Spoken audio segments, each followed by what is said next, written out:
Okay. Now, if the partition function of a harmonic oscillator with frequency omega at a temperature T is kT by omega, then the free energy of n such independent oscillators is.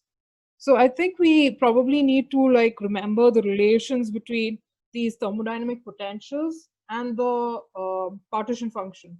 So if you've learned in your second semester, or if you've learned thermodynamics in your second semester, you're obviously like uh, recall that all these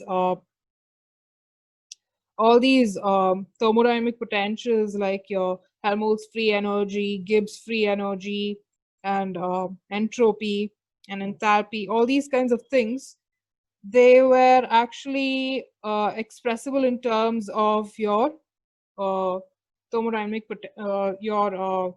partition function, right? So now what I will do is I will show you how it's done for the free energy. That's your Helmholtz free energy, right? So I will show you the formula and then we will calculate it. So these are the options that are given to you. Okay.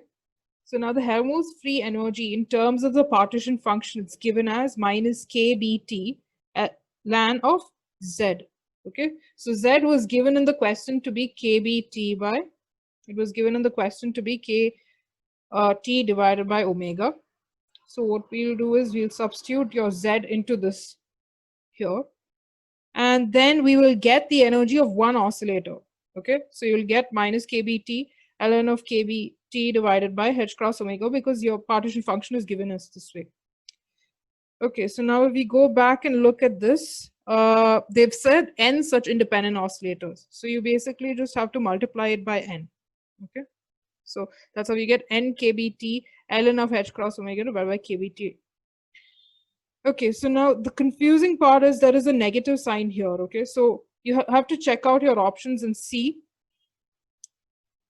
if you have anything. You have to check out your options and see if you have a negative sign, or how the things are inside your land. So that part you might get like, you might be, you might like quickly figure out the answer, and then like just automatically check the answer without looking at it. Okay, so here there was no issues because there's no negative signs anywhere here, but if you do have a negative sign, just be careful about it. Okay, so we'll go on to the next one. In quantum statistics, quantum statistics reduces to your classical statistics under the following conditions. Okay, so that is this, they haven't really like explained what is rho and what is lambda. Okay, so sometimes this is written as n, sometimes this is written in terms of t. So it's really confusing because of the different notations that are there in different textbooks. So you'll have to remember that rho refers to usually your density and your lambda refers to the de Broglie wavelength. So that they really haven't mentioned it. So the question is like sort of incomplete. Okay. So rho refers to your density and lambda refers to the thermal de Broglie wavelength. And this wavelength of a wave packet is associated with each particle in your system, in your quantum system. So this is how your de Broglie wavelength is given. It was given by lambda t is equal to h divided by 2 pi m kBt. Okay, so if you remember, your de Broglie wavelength is basically lambda is equal to h by p, right? So this is how your de Broglie wavelength is usually defined, and p here is written in a different form. Okay. So now, basically, if you look at a classical system, okay, you can describe, I don't know how many of you play pool. Like there's this game called 8-ball pool or something. So basically, if you look at your classical system, it's something like that kind of a game. Okay, the balls are big. It's, I mean, like it depends on how high your temperature is. Okay, so if you look at the ball, it's bigger than the distance between these positions of the different balls. So basically, if you have one ball here and you have another ball here, the ball itself must be bigger than the distance in between them. Okay, so now we need to like look into temperature. So if you look over here, Okay, your lambda T is inversely proportional to temperature. So when is this lambda going to be prominent? Okay, so when your temperature is really high, what's going to happen? Your lambda is going to be very less. So when your lambda is very less, your quantum effects are not there. Okay. When your temperature is very low, then you end up getting your quantum effects.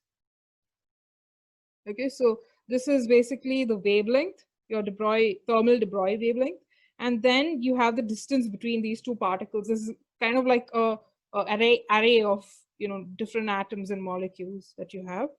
So what happens in the classical regime? The system is in the classical regime if your lambda T is much smaller than the average interparticle distance R naught. Okay. Now you can write your R naught as being proportional to 1 by rho of 1/3 of, um, I don't know who this is, like there's another participant here.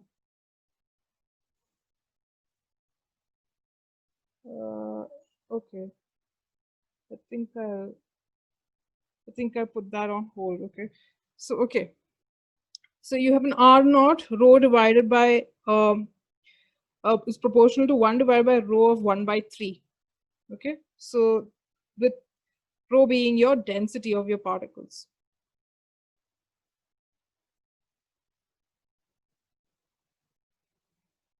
Okay, now the gas in your classical system is when you have R is in your classical state when you have your R naught is proportional to 1 divided by rho of 1 by 3. Now this quantity, your R naught, should be very, very greater than your lambda T. Okay, so this distance that you have in between should be pretty much greater than your lambda T. So now you can substitute this proportionality that you have with your R naught, and then you end up cubing this whole term, okay, cubing this part, and then you'll get 1. You'll get your rho lambda T whole cube is very, very less than 1. Okay, so the quantum regime, in the quantum regime, what happens is your rho lambda T is approximately equal to 1. Why? Because this term here, or it can be less than 1 too. So when this happens, you start seeing quantum effects. And when it's very less than 1, 2, you do see quantum effects. Okay, so this is like your limit. Now you have rho lambda T cubed. Okay, so what does that mean? Your T here is very low. So when your T is very low, your lambda is becoming higher and higher. Okay, so that's why it's becoming closer to 1 now. Before it was very, very less than 1. Okay, so this wasn't asked in the question. What was asked in the question was this. Okay, so rho lambda T should be very, very less than 1 when your system is a class described in terms of classical statistics. So what do we have here in our question?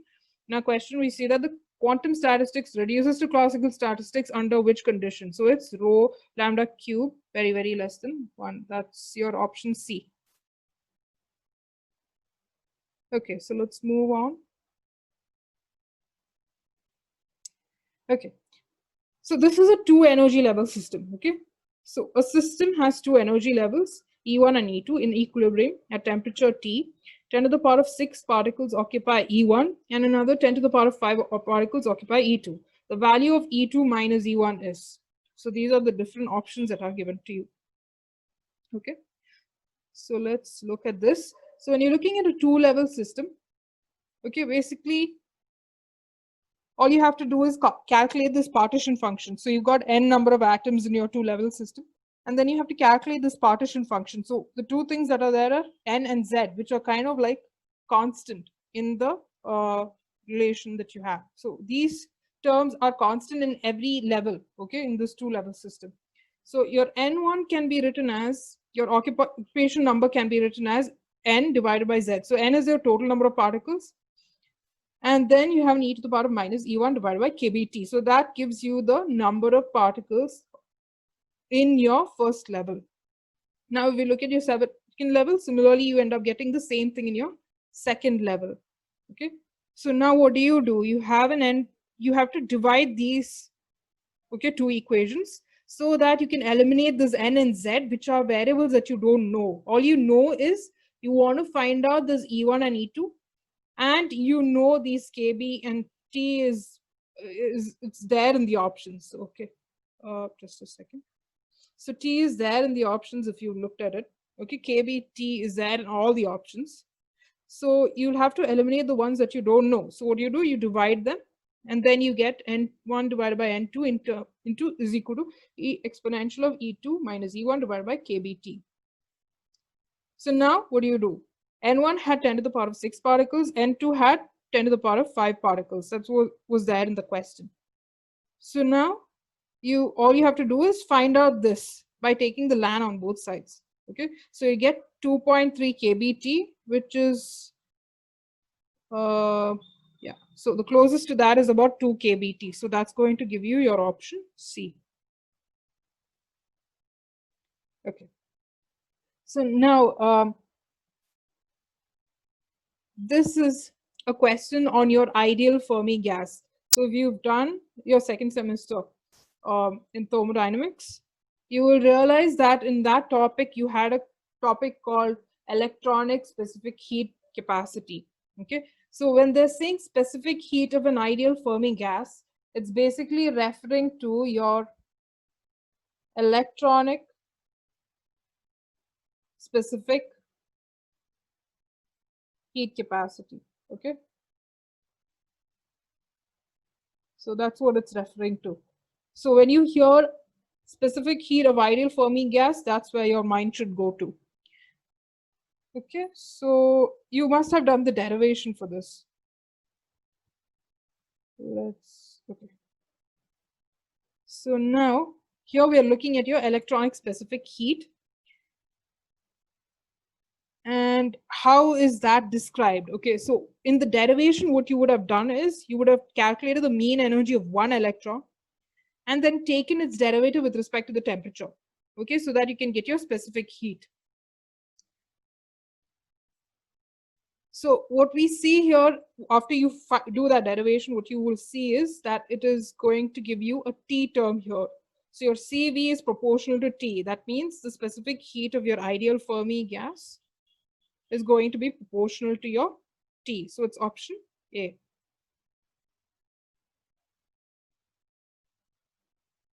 Okay. The temperature T of a black body enclosure is doubled. Then the total number of photons inside the enclosure increases by a factor of 2, 4, 8, and 16. Okay. So now it would be good to remember at least the proportionality of these. Okay. It would be good to remember at least the proportionalities of one of these parameters with your temperature. Okay. So your internal energy is proportional to T to the power 4. Your particle number is proportional to T to the power of 3. But here in your question, what is being asked? You're asked to look at the total number of photons. Okay. That's basically referring to your particle number here. Okay. The total number of photons is basically referring to your particle number. Now, if you look at your chemical potential for a black body, it's always going to be 0. Look at the pressure, T to the power of 4. And there was a gate question on this. Okay. So looking at how your entropy varies with the temperature for a black body system. Okay. So it would be really helpful if you could actually at least look at the proportionalities of the temperature, like internal energy is proportional to T to the power of 4, particle number is proportional to T to the power of 3. But we are only, in this question, this is the only thing that is asked. Okay. So let's look at this. So your N is equal to, what is eta? Eta is basically your Raman zeta function. Okay, eta as a function of the 3. So what do you have here? All you have to look at is the number of photons that you have and your temperature dependence. Okay. So now what do you get? You have to take the final temperature after the doubling. After you double the temperature, you look at the final number of photons divided by the initial number of photons and you get your ratio. So what did you have here in your options? You have this. Okay, so you have option C. Now, okay, let's look at this. Okay, the Planck's law of radiation in terms of frequency is, this is probably something that you've derived in BSc. So these are the various options that are given to you. So you know you can directly eliminate these two, okay? So you don't even have to look at these constants because it's same everywhere. You can eliminate these two, and because you would probably remember it's going to be e to the power of h nu divided by kt minus 1. So you don't even have to look at all this. All that you have to look at is this term, and then you can tick it off, okay? So now I've seen many variants of these kind of questions. Okay, sometimes they ask for the Planck's law of radiation in terms of wavelength. So it would be good to actually remember one of them and derive the rest of them from one of them. So these kind of things like frequency, wavelength, all these are called as spectral variables. Okay, so there's going to be a homework for you. Okay, so I've given this to you as your Planck's law of radiation in terms of frequency. So what you can try and do is at least do it for your wavelength, okay, because wavelength is frequently asked. And I've also seen wave number sometimes. The rest of them is kind of like optional. You can try and do it for angular frequency, angular wavelength, and this angular wave number is very rarely used, okay? So you can try doing these. Okay, so the question only asks frequency, but I'm just, like exploring different questions that can be asked from one type of question. Okay, so your Gibbs free potential. So let's look at this. Okay, so they've given you these three different forms. Okay, so now yesterday we learned about that, what do you call, the square, right? So this is a very crude method. It's not very, like the mathematics is very, like you have to kind of like just look at the signs of it. Okay, so it's something that is, I haven't done the mathematics properly. I was just looking at a way to remember the positive and negative signs. Okay, so what do you see? Just a second. Okay, what do you see in this? Okay, 1 minute. Somebody is entering. Okay. So what do you see in this? You see that you have Gibbs potential, and you see that you have an internal energy. So you basically have two thermodynamic potentials there. So what did we do yesterday? So you had good physicists study under, wait, I think I missed out something.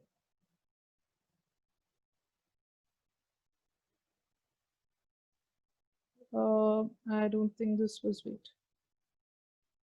This was an S, good physicists study under very fine teachers. So this was H, right?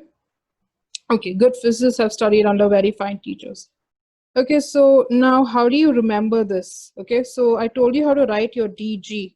Okay, look at this. Okay, write dp. Look at this, write dt. Okay, look at the one opposite to p. So you have a v, and then you have a minus s dt. Okay, because you have a minus sign here. The next one that you have is your du, right? The other thermodynamic potential. So what you can do here is you can write ds, you can write dv. Okay, what's opposite to v? It's a minus p, and what's opposite to s? It's a t. Okay, so now what I want you to do is basically just scratch out all these d's out. Okay, so it's g is equal to vp minus st.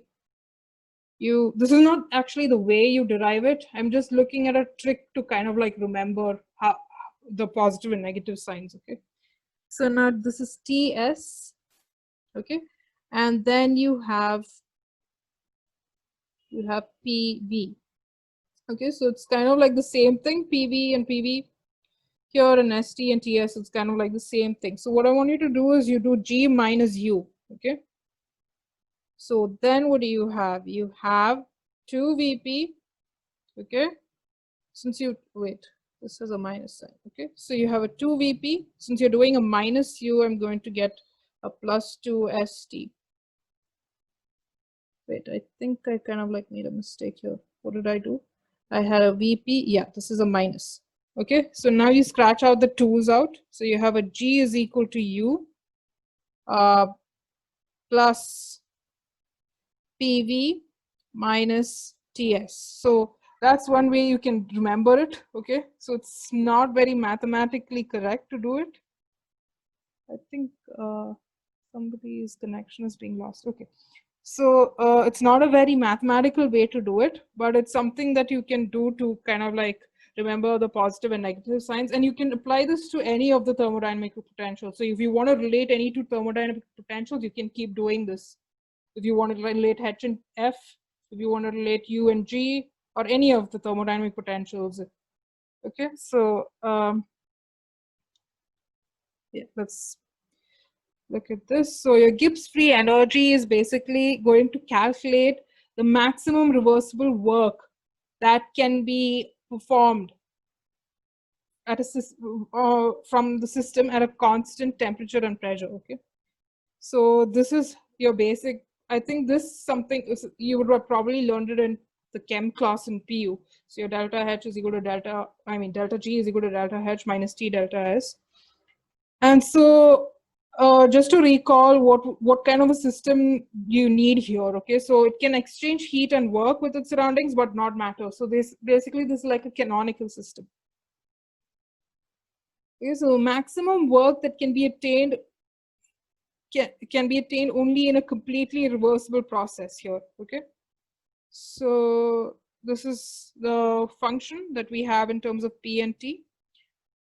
Okay, so let's move to the next question. Okay, so this is a little bit of electronics and you have to kind of like, you know, use a little bit of manipulation here and there. So I'm going to go slow on a couple of questions because it deals with a little bit of electronics, and mostly I've seen like a lot of my friends have struggled with the subject, and they have like probably scored terrible marks, or they've just passed and they've you know they've like a lot of people failed in our labs for this paper. So I'm going to go a little slow on this, and some of us don't even like recall it because it's just taught to us in one semester, and then it's not, you know, like referred to or anything like that.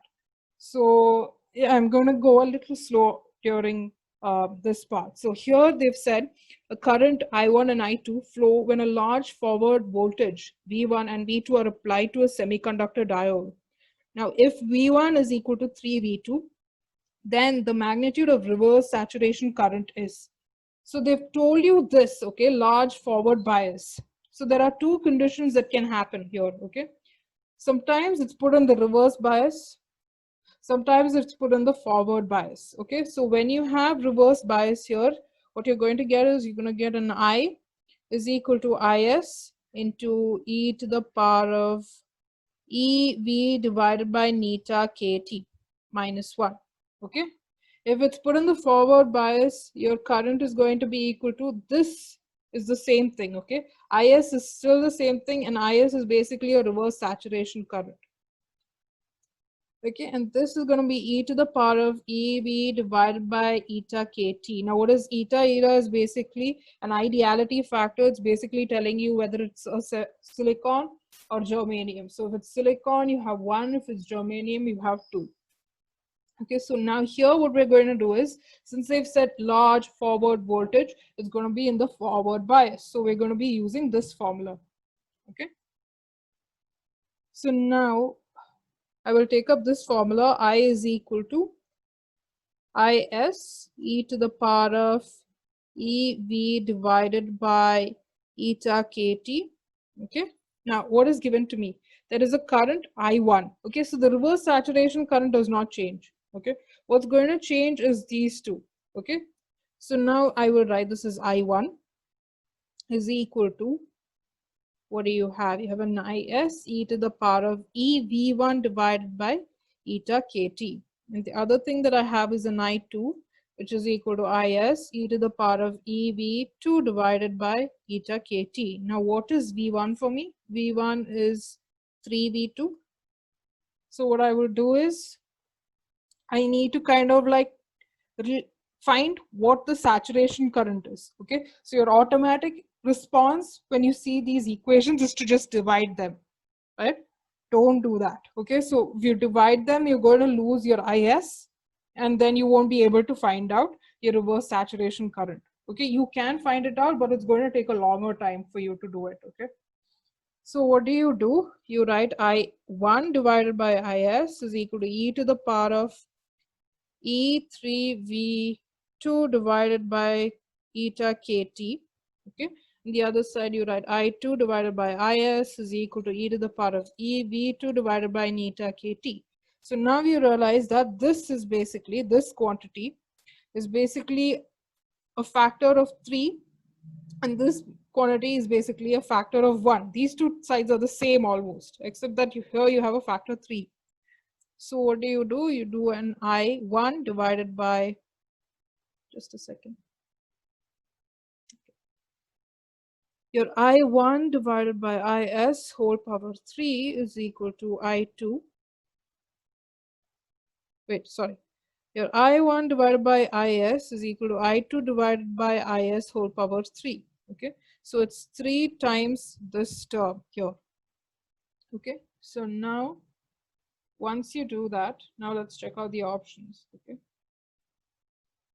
Okay, so what option will it be? Okay, so is it an I2 divided by IS? Is it this or this? Okay, so let's look at this. This is the formula that I told you. Okay, all these I've kind of like told you about it. Now let's look at how the calculation ends with. So you basically have to cancel one of the s's. Okay, so you have a nice s square giving you I2 whole cube divided by I3.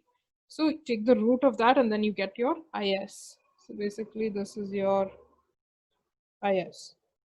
Okay, so here, from here you would have got an IS square is equal to I2 cube divided by I1. Okay, so there are, these formulas are pretty common in most questions, even in gate questions, like these diode current equations. Okay, so this is for the one with the forward bias and the other one was for the reverse bias. Okay, so a diode that has negative resistance characteristics is it a tunnel diode, a Schottky diode, laser diode, or a hot carrier diode? These are just questions like we don't have much of these tunnel diodes and things like that in our syllabus. So basically you just have to mug them up literally, but I'll just explain to you what your negative resistance characteristic means. So basically when you're looking at Ohm's law, what do you have? You have V is equal to IR, right? That's your Ohm's law. That means your current is proportional to your voltage and current are proportional. So what's happening is, in this case, when you have this negative resistance, as you increase the voltage, your current is decreasing, which is not the usual case with your Ohm's law. When you increase the potential difference, the current usually increases, okay? The flow increases, but what's happening is with the increase in potential, your current keeps decreasing. So that's what negative resistance characteristic means, okay? So this is a tunnel diode, okay? So a diode that has negative resistance characteristic is your tunnel diode.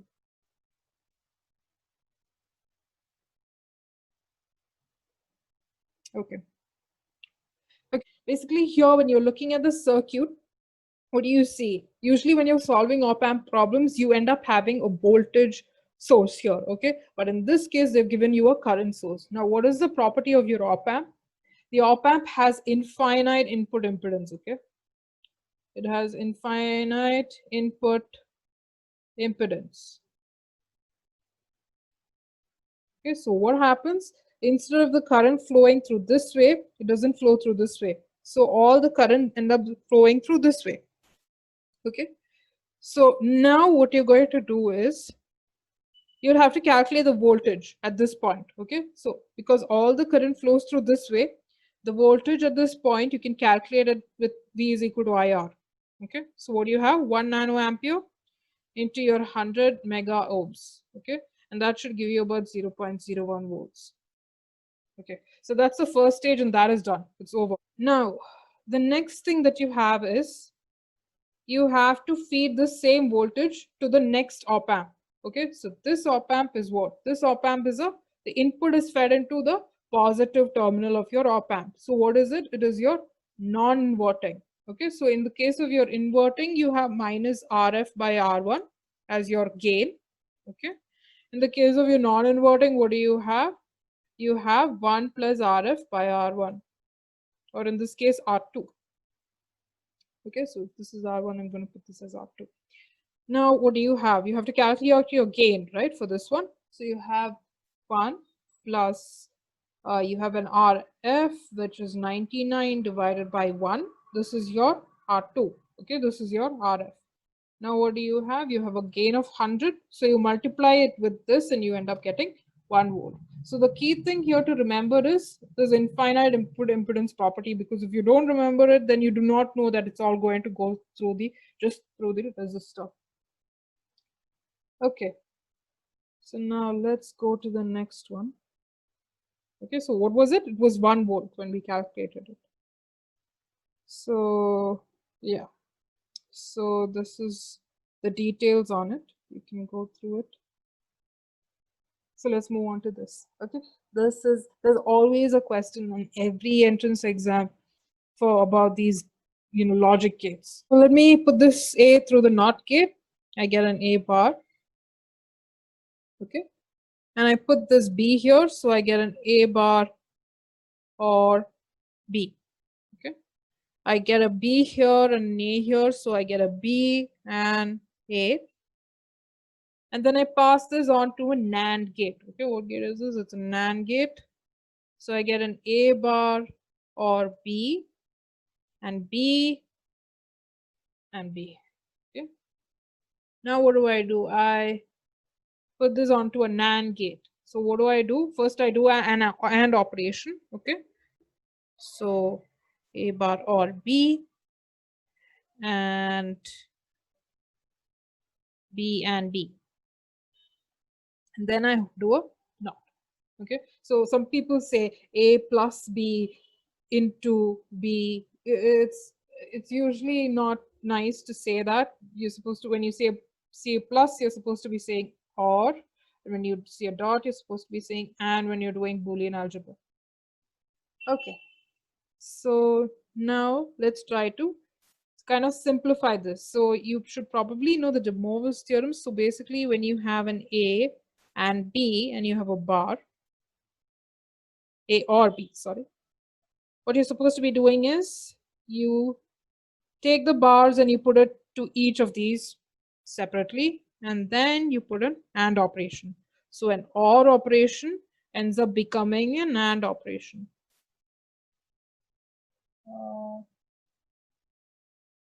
Who is this? There's somebody in the waiting room. Just a second.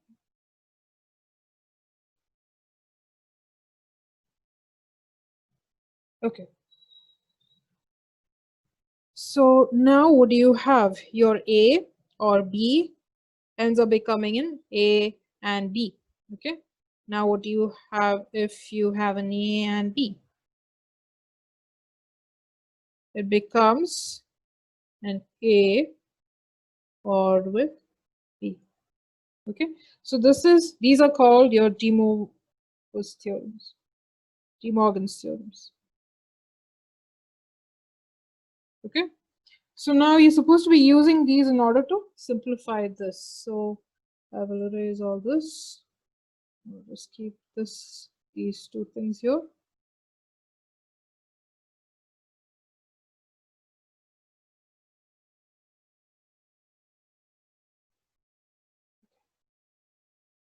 So what will I do? I will take this over here, and I have an AND operation in between, right? So I will take this, I will separate it out, and then I will take this, okay, and I will make it an OR. Okay, now I have to repeat the whole procedure again because I've got an OR and an AND operation here. So I will do this. Okay, I've got two knots here, put an and then put this. Okay, next what do? I take an OR, that remains there, B, not a B, or and or not a way. Okay, so now what does this become? This becomes this becomes A, and B naught plus B naught. Sorry, I said the plus thing again. It's supposed to be OR. So or B naught or A naught. Okay, so now what do you see here? What's in common? Okay, so you can take out B naught, okay, or A naught. Now, what happens when you have an A or B? Okay, so when you have an A or B, what happens? This becomes 1 all the time. Okay, so if you have a 0 and a 1, it's a 1. If you have a 1 and a 1, it's going to be a 1 when you have an OR operation, right? So 0 and a 1, it's a 1. Whenever you have one of them as 1, the entire output is going to be 1. So this is equal to B or A. Okay, so that's the answer. Now let's look at the options. So you've got option B here, okay? It's A or A naught or B naught. Okay, so these are the De Morgan's theorems. Okay, so what do? I break this part. Okay, I have an AND and I make it a negative OR. Okay, and then I take the NOR and make it a negative AND. Okay, so basically that's what you're doing in your De Morgan's theorems. When you have a NOT, you take it, you break it up, and then you have OR. Okay, OR, negative OR. When you have a NAND, what do? When you have a NOR, what do? You break it up and then you make it a negative AND. Okay, so this is the calculation, and that's the answer. Okay, so now let's look at this. I think I kind of, my teacher kind of pointed out this to me, that when I discussed about the Poisson distribution in the first lecture, that I kind of like took examples where I said beta source and, you know, gamma source. So that is not correct. Okay, so when you're talking about a Poisson distribution, what basically happens is if I take more number of counts, okay, it's basically something to do with my readings. Okay, if I take more number of counts, then it's going to be a Poisson distribution. If I take a lesser number of counts, it's going to be a Gaussian distribution. So basically, the experiment that I did in the first semester did not involve a beta source. Okay, so what happens is basically I took 300 counts. So if you're doing another experiment and if you're taking the nuclear physics elective, what you'll see is that if you reduce it to 100 or 60, you end up getting a Poisson distribution. So basically it's to do with the number of counts and not the source. Okay.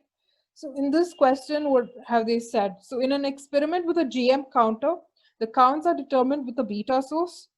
If 10,000 counts are obtained for 10 minutes, the percentage error is. So I think this 10 minutes is basically something that's given to distract you. Okay, so all that is to do with is counts. Okay, so now let's look at the options. So these are the various percentages that are given to you. So now let's go in depth to this. Okay, so if the number of trials that you have is very, very greater than your mean, okay, which is basically the characteristic parameter dealt with your Poisson distribution, okay, it is not the source, but the number of trials which matters, okay, in this case. So if n is much smaller than the trials, then you get a Poisson distribution. And the Poisson distribution here will when you end up calculating this, okay, this is a derivation that's there. So for a Poisson distribution, you end up having an error root of n. So n is your number of counts or your number of trials. Okay. Now, basically what happens is when you end up doing this, your counts are basically given in the limit of your asymptotic limit. So basically when it tends to infinity is what you're looking at. Okay, so your counts should go up to infinity, ideally, then you end up getting your Poisson distribution. Okay, so your error here is root of n. So what do? You look at your number of counts. Okay, so then you take your root of that. Okay, so this is basically your error. what do you have? So your root of your number of counts should basically end up giving you 100, right? So this basically is your plus or minus the error that you have, okay?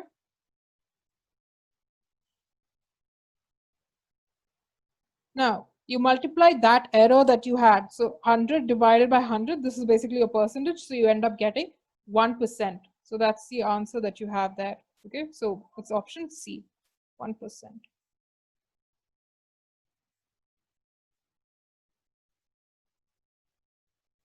Okay. So this, I think, is the last question. Now, a couple of things I want to tell you is there are 3 more questions. Okay, so I've done 12 questions today. Okay, and I've gone slow because of the electronics bit. So now there are 3 questions in electronics. So one is on registers, one is on counters, and the other one is on A to D converters. So I think it would be best because all the final year students have kind of like missed out on it, like they've completely forgotten it. Okay. Another thing is the first semester students, I'm not sure how much you remember about it. Okay, because it's something that is taught in a lot of hurry. So one thing I want you to do is I'll send you a set of lectures. Okay. So what I'm going to do is those 3 questions that are there. So every day I'll probably like assign you so many lectures. Okay. These are lecture series that are freely available on YouTube. So the first thing that I'll do is I'll give you a set of lectures on A to D converters. Okay. So that you can understand the problem. So, and then tomorrow I will do that one problem on A to D converters. Then after that, what I will do is I will give you a little bit of time to recall your registers. Okay. And after that, I'll do your counter. So like this, I will complete those 3 problems so that I can give you some time to like actually kind of like read those particular chapters. Now, if nobody, some people said they don't have the notes for it, or they're, they're in the village and they can't really like access notes right now. So for those people, if you message me, I will send you the notes that I have for counters, registers, and your I think you should probably look at all the sequential circuits, like all your flip-flops and all those things. So your JK flip-flop, LS flip-flop, all those kinds of things. So you should probably do all that and then jump onto register, because otherwise it really doesn't make any sense. So for those people who don't have the notes, message me and I'll send whatever I have to you, like whatever is relevant. Now, if that is not working, please let me know. Like I can take one class just to like revise through all the electronics basics, like the registers and flip flops and things like that. So that means there will be no MCQs dealt with. So I don't want to do that, because the whole idea of this was to just solve previous problems. But if you really want me to, I'll take one class on just these electronics basics.